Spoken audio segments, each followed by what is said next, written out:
Hi, this is Dr. Gary. Welcome to the weekly tune-up today. First, I want to thank all of you for participating, sending me emails, questions regarding some of the things we've been talking about, which has been fear. Fear seems to be in all of our minds right now. Fear seems to be something that's prevalent in our lives no matter what we do. Fear is a constant continuum to love, like we said last week. This week, it seems as though a lot of questions have come to me about how fear affects our relationships, and also how many times our relationships seem to be all about having to be right and prove somebody else wrong.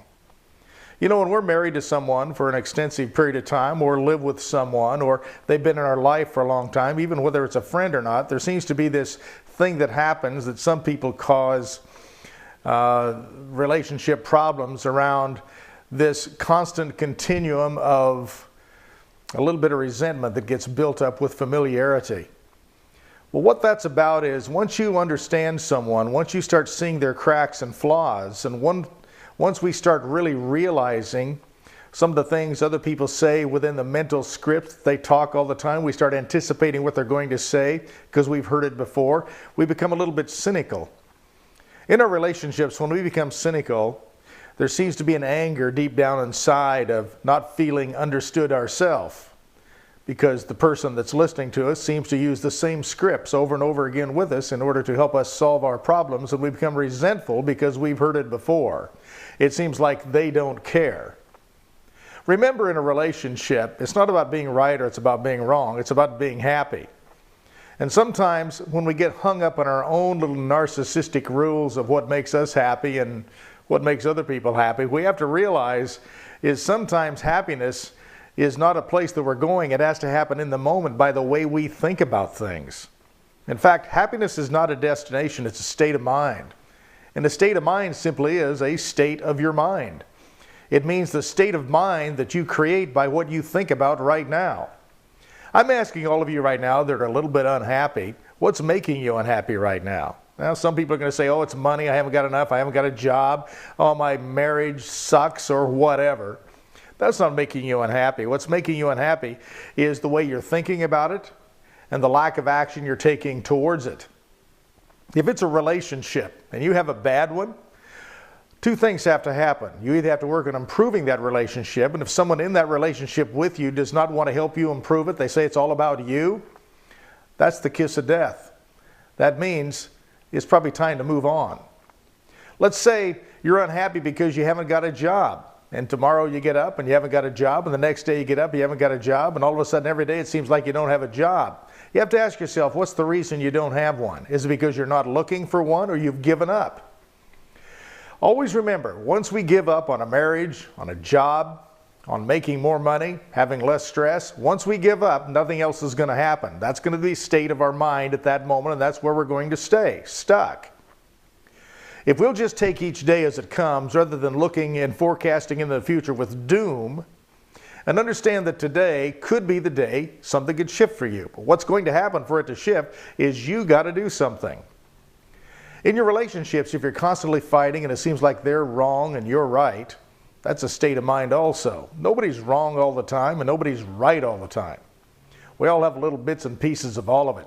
And also understand, no one person is going to be good at everything all the time. Everyone has their flaws, everyone has their virtues, and it's time to start building on your virtues and also look at your partner's virtues rather than looking at what they're doing wrong all the time. You know, it's easy to look at someone and walk in your shoes while you're talking about how they're not wearing theirs properly. But always remember, each one of us on this planet are going through our own little crisis all the time, or our own victories all the time. And they're all created by each one of us independently. If you're in a relationship and somebody's having a tough time, honor that and understand everyone has a right to a bad day once in a while, but it's just a bad day. And that bad day a lot of times is created by the way they're thinking about that day. It's not your job to fix it for them. It's your job to be supportive. In our relationships, we become very fearful in a relationship because it seems like sometimes people don't love us anymore because they're not honoring us. Always remember, maybe they're feeling the same thing about you, and that's what's creating the friction. Whether it's a job and your boss seems to be down on you, ask yourself, am I doing the best I can? Am I doing what they want me to do? Am I following my instructions properly? And if you're not, you better start. Maybe it is you. But if it isn't you, understand the boss probably has pressure too. And the best thing to deal with that with is a conversation. A nice conversation, letting someone know you support them, letting someone know whether you agree with them or not, you still like them or you love them. That's a big deal.